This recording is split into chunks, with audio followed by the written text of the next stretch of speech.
20 years ago, the internet company took over the Super Bowl. Of all the .com brand commercials in the 2000 Super Bowl, E-Trades was the best. Others were funny, yeah, but E-Trades' dancing monkey was a living embodiment of what we were seeing at that very moment, right in front of our eyes.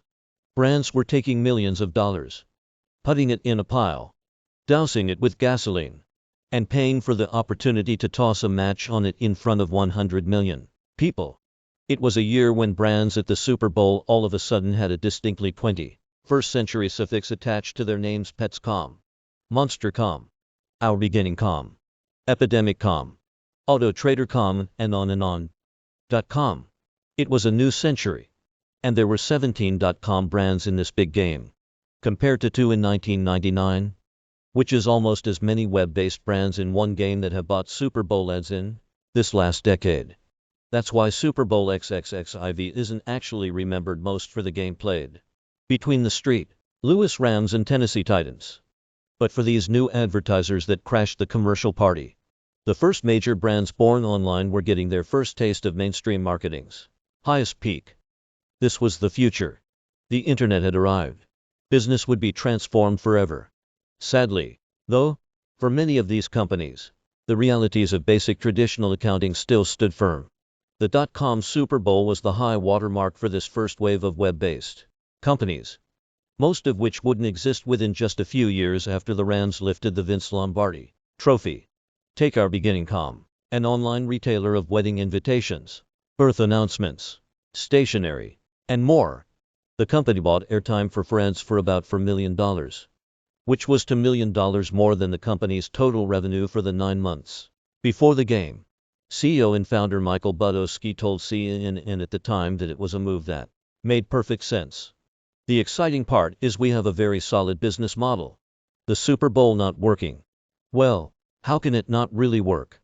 It is part of our branding campaign. It's not going to make or break us as a company, he said.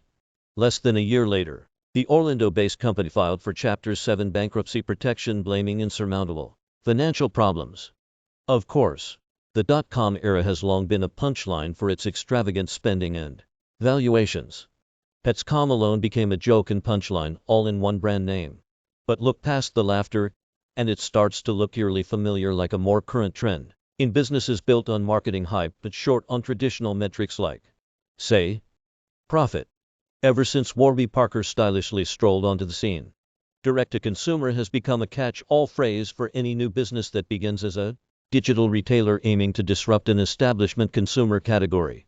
Toothbrushes, groceries, socks, razors, and, of course, mattresses. And like the attendees to the .com Super Bowl party, some are predicting a similar reckoning for our DTC present. We got a peek at it when Casper filed its S1 on January 10th, revealing it spent $423 million on marketing on about $358 million in sales. On his Pivot podcast with Kara Swisher, Scott Galloway called Casper a cute retailer with 20% negative operating margins and not scaling. They should have sold it. They missed the window. Between Casper, the dumpster fire that is WeWork, and the UPS and downs of companies like Uber and Lyft, perhaps the most surprising thing is there aren't more DTC commercials at the Super Bowl. While plenty of web-based brands have been to the big game over the last 2 decades, Airbnb, Apartments.com, Squarespace, among others, Dollar Shave Club might be the only DTC to do it. Back in 2016, 5 months later, it was acquired by Unilever. Brand consultant Mark Ritson wrote in a Marketing Week column last week that no matter how beautiful the marketing poetry, an S1 submission is ultimately written in plain, monochrome prose, numbers, charts, and buckets of cold, harsh reality of finally poured over a DTC bullshit machine that has been running, unencumbered by reality or fact, down in the corporate basement for years. He wrote, despite bold claims and disruptive manifestos, most of these DTC champions continue to fail the single most important test of marketing and business. Not cool ads, not storytelling, not conference speeches, not even satisfied customers. Making money. So let's yuck it up and celebrate the 20th anniversary of the .com Super Bowl. But let them be a continual reminder that our own era may be holding a sock puppet of its own. Pets com please don't go. It's cat herders. Computer com Mike and Mike. Auto trader com we need a car. Epidemic com bathroom. Life minders com the worst commercial. Net PLINs. Our beginning com. On money com paper monster. E-stamp time saving tips. KFORCE com. MicroStrategy stock alert. Encyclopedia Britannica questions.